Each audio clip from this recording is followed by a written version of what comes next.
ముందుగా దేవాతి దేవునికి నా హృదయపూర్వక వందనాలు. మీ అందరికీ నా హృదయపూర్వక వందనాలు. బైబిల్ గ్రంథాన్ని చదివేవాళ్ళు, ముఖ్యంగా కొత్త వాళ్ళు, బైబిల్ గ్రంథాన్ని ఏ విధంగా చదవాలి అని చాలామందికి చాలా రకమైన సందేహాలు ఉంటాయి.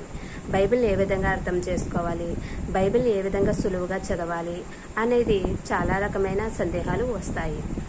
అయితే బైబిల్ గ్రంథాన్ని విభజించి చదవడం వలన బైబిల్ గ్రంథాన్ని సులువుగా మనం అర్థం చేసుకోగలము.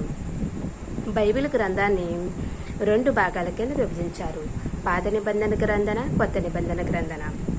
పాత నిబంధన గ్రంథాన్ని 5 భాగాల కింద విభజించారు: ధర్మశాస్త్రము, చరిత్రలు, పద్యభాగములు, పెద్ద ప్రవక్తలు, చిన్న ప్రవక్తలు. కొత్త నిబంధన గ్రంథాన్ని 4 భాగాల కింద విభజించారు: సువార్తలు, సంఘ చరిత్ర, పత్రికలు, ప్రకటన.